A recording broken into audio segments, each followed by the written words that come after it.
Rebel Boxing Management. I'm Craig Fuller, and here we've got Allan Halbert. Right, we're going to start this off with a good chat about his fight coming up. We've just done a good couple of rounds ourselves in training camp right now. He's smashing it every single day, every day, and we've just done a few rounds here. We've done a few rounds of sparring, a couple of rounds on bag, and let me tell you, this guy is in shape. This guy is ready. I'm not just blowing smoke up his ass because he's an RBM fighter. This guy is fit. He's ready to go to war. He's ready for 5 rounds, 10 rounds, 20 rounds. This guy's ready. So anyway, I'll pass this over to you, Alan. Do you want to tell everybody where you can get your tickets from, what day it is, where the venue is? Right, so I'm fighting for Spartan Moors up in Carlisle, Boxcar Arena, April the 20th. Tickets are available from myself and Craig Fuller at RBM. I'm fighting a lad called Nathan Dixon. Now, the guy's not to be messed about with, I know that for real. I think he's what, 7-0 in? 7-0 in the pits, and he's currently the world title holder. I'm the British champion, so it's a big achievement for me. I've only been fighting a year. I've had a few mishaps with fighters not turning up or whatever. Literally I'm in this camp back to back. I've had 3 camps back to back. I'm training. I'm used to fighting at 63 kilogram now. I'm fit and I'm ready for war, to be honest. I'm ready to taste some blood. Well, this is it. What do you know about your opponent, apart from 7-0, what kind of style he's like? Has he got a boxing background, MMA, what kind of do you know? Do you know what? I'm not really bothered. I don't want to force myself in getting that shit in my head. End of the day, it's a fight. We're in the bales. I don't care less whether he boxes, whether he's a multi-fighter or does fucking judo for all I care. Well, this is it. Styles make fights, don't they? So it doesn't really matter. I don't in them pits anyway. You're right. You could. The lifestyle I lived, I'm about it. I'm up for the test. I'm up for the challenge. I know he's been defending champion for like 2 years now, but in my personal opinion, it's time to let the new boys play. Well, this is it. Well, like you said, you hit the nail on the head there. Nathan Dixon, he ain't no puppy in the game, is he? No. He's been around for some time. He's definitely been in Spartans for some time. And like you say, he's world champion, so you don't get them titles from tickling people, do you? No, you know what I mean. So, from what I know, he's actually about it. I'm not saying I'm scared of him. I'm saying I'm up for the challenge. This is it. Time to take over. Short time. And my name's Allan Halbert, and everyone's going to know that. 20th of April. I'm ex-forces. I'm an ex-rifleman. So, get all the veterans behind me for this one. More veterans there, the better. And this is it. You want to go back about your army career? How did you find it in the army? What was you doing in the army? What was your role? My army career is a 3-5 armour brigade, 5 rifles.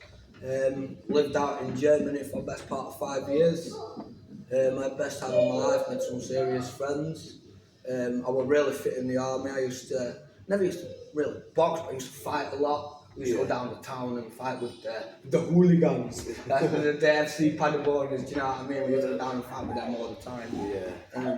But then I been to Afghanistan and all that good stuff. But when I came out of the army, I ended up in jail quite quick as well, finding out I couldn't behave in civilian street life. I found it hard, so I ended up in jail quite quick. Spent the best part of nearly 3 years in and out of jail. And then August 2020, I had a bit of a stint, and I thought to myself, can't keep living like this. So I screwed enough when I came out. It took me 2.5, 3 years to clear myself of probation.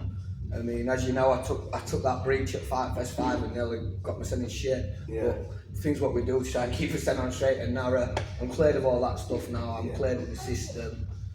So now it's time to get my head into the game and see what I can achieve. Would you say boxing, bare knuckle boxing, has helped you adjust into that lifestyle? Change into a different person? 100%. Back in January last year, when I got my gloves out of the closet and blew the dust off, it was time to screw the nut basically. I never, when I put the gloves on, I never thought I'd be sat here today. Honestly, I never thought I'd be sat here today.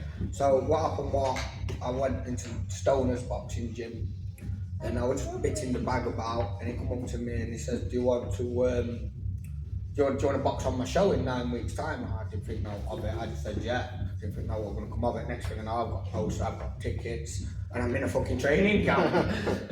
I did the boxing match, I drew that, ended up going to the Spartan shows, getting myself in with Christian Roberts, met you along the way, and you know what? You're one of the most genuine people I've met in the fight game so far. You've been with me since day one, since the dad met you back in Mayfield last year. Yeah. Back at the hotel, you remember? Yeah. And then you've just been consistent with me ever since. And Thank you, mate. Yeah, appreciate that. I really do. Thank you. How are you feeling being part of RBM? Do you know what? You've fetched a lot out of me, confidence-wise. I talk to you daily about training. You're always there for advice. I mean, I've had a few incidents along the way while I've been involved with you, and you've been on the other end of the phone. Yeah. Look at when I nearly got stabbed and I went bad place then. Without your advice, I reckon I'd have probably done something that I shouldn't have done. Yeah. No, it's going on now. I want to touch that because I posted a video the other day. I don't know if you've seen it. But it's basically some guy, I don't know where he is, but to me the video looks like he's pushing the pushchair. I've seen it and they stabbed him in the neck. Yeah. Now, that instantly, as soon as I saw that, I was absolutely disgusted, but it brought back memories when that attack came onto you. Because he went for my neck. He went for your neck. And it just goes to show how vile this country is getting. And I don't care who this is going to piss off or annoy, but this is just a joke. You can't be walking these streets tooled up. And for anybody who feels like they need to walk around with a knife for protection and that lot in them, but you don't want to be that guy who's going to end up using it. Get in touch with your local boxing gym. Get in touch with Craig at RBM. Get in touch with us.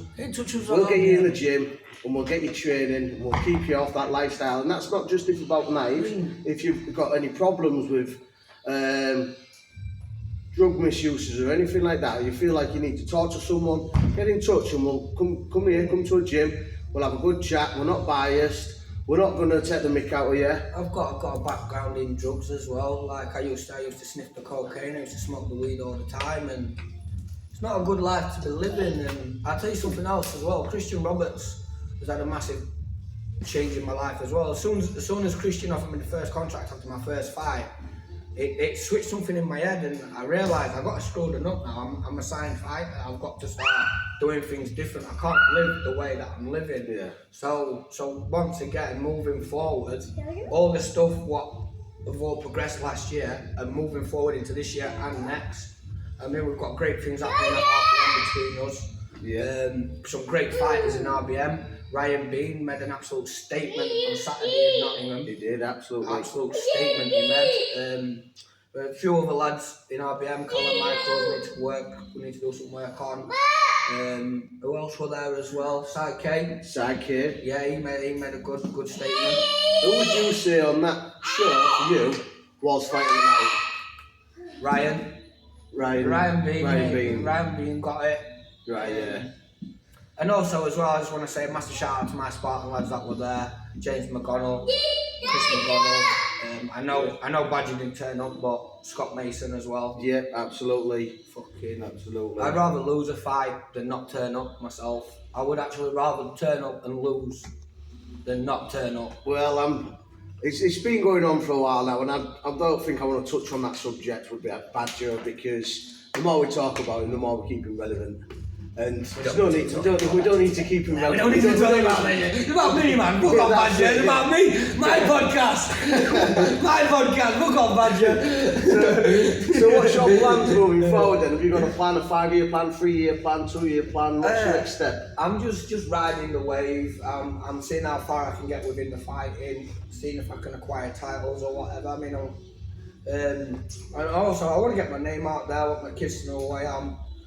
That's my main thing, getting my kids to know my name and know that the dad's actually something, achieve something. I want my kids to achieve things in life. Do you know what I mean? Well, I think you're already there, mate, already. So you should be proud. You should be very proud of yourself. As you know, I've got a few things in pipeline, a few qualifications lined up.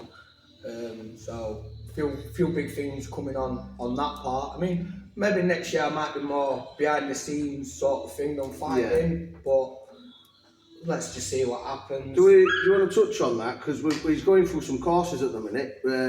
He's doing a cutman course, Yeah, a corner course. I'm doing the cut cornerman course, so I can be an official cornerman for RBM. I'm doing my medic qualifications as well, so you'll not just get a cornerman, you'll get a qualified medic in your corner, because some of the shows that I've been to lately, the aftercare, what some of the fighters are getting absolutely shocking. It's absolute shit. Yeah. Once again, I seen it with my own eyes Saturday at Nottingham. There were a lad there, should have got a lot more aftercare than what he got. Yeah.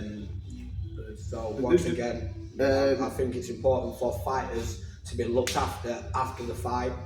So that's what I mean, aftercare is a major fight. I mean, just because you turned up here, fight got paid, you get left. No, I think you should be looked after until you leave that venue. 100% agree with you. I've been to shows, I've been to fights myself, and I've seen it, witnessed it with my own eyes. My partner's witnessed it with their eyes, where we've been there, and the medics are out on front. Obviously, I can understand there's medics up front looking after the fights, making sure the fighters are okay, but there's nobody in the back room watching the guy spewing up. No. He's just left there, chucking his guts up, passing out, blood gushing from his nose. You know, on the courses, what it's teaching you through trauma, isn't it? Head trauma through the fight. Yeah. So this is what I think shows need to be looking at, even if it's just one medic in the back room looking.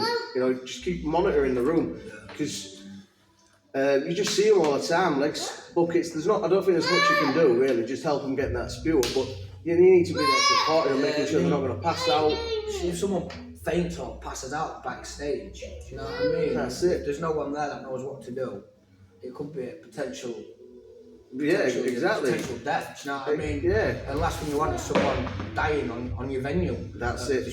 And with the medics, by the time the medics are at the side of the ring, they've got through the crowd and they've got to the backstage, that lad's passed out 5 minutes. I mean, so for example, Chris McGonnell, he didn't just get knocked out on Saturday, he broke his foot in 3 places and he's got to have surgery now. Yeah.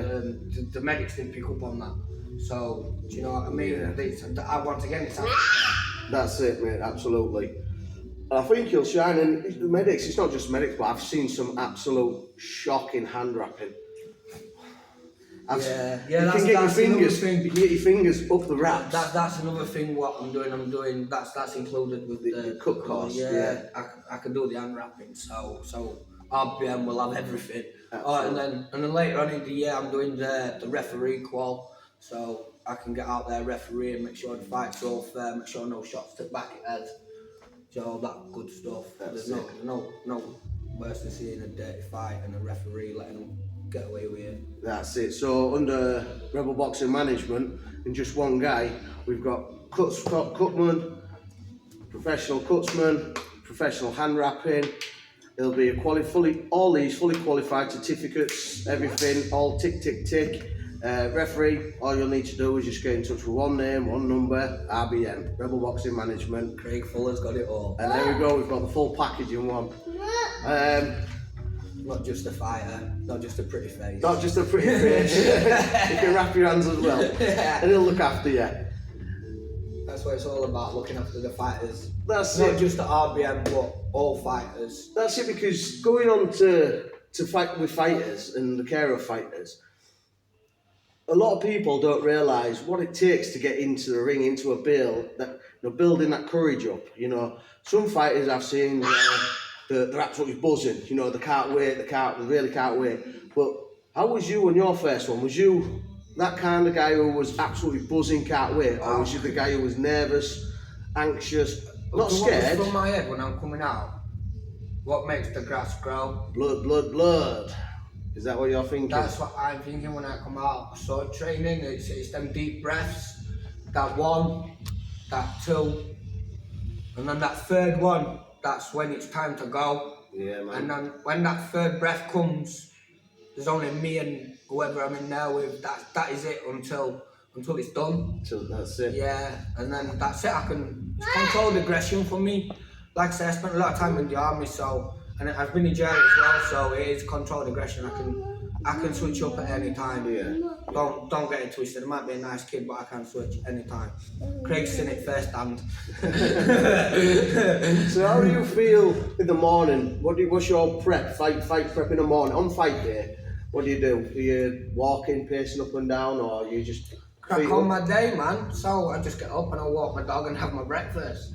I meet my pals and make my way up to wherever I'm going. Just another Saturday? Yeah, just do you know what? In all honesty, I have my headphones on, and I just say to the lads, just don't mind me. I'm just doing me. Yeah. I normally start getting mentally prepared about the week before, so my attitude will change, my demeanour. I'll not really talk to anyone. I'll cut people out for a little bit. People that I don't really need to be talking to. Yeah. I just cut them clean out for a week or two. That's You know it. what I mean? And so there's no point in having people around me that are not gonna benefit me in the situation that I'm in. You know what I mean? I don't need stress. Like, I sleep easy at night. I've got no problems. I've got nothing on my conscience. I'm not falling out with anybody. I'm not thinking. I'm going to bed at fucking 11, 11:30 at night, getting up at 6:30, going out running. Do you know what I mean? I've got no problems in my life. I see my daughters, and that's all I need in life. I'm happy. Yeah, man. Yeah. So, I think we'll call it that one then. Do you want to finalise? Tell everybody again. Remind everybody out where the date, the venue. Repeat ourselves. How we're going to get these tickets to see you. So Lift them belts. So once again, I'm fighting Nathan Dixon at Boxcar Arena in Carlisle. You can get tickets through myself at RBM or just drop Craig Fuller a message. I just want to say a big thank you to everybody at RBM, Craig Fuller, for taking time out, coming down to do some training with me. Big thank you to Dan Hunter, one of my sponsors. Everybody at Victory Fight Academy, Ian Ollie Measures downstairs at Destiny Health and Fitness. I don't just do it for myself, I do it for everybody. When the lion's hungry, the lion eats. That's it. Anyway, guys, thank you for tuning in, and we'll catch you on the next one. Take care, guys.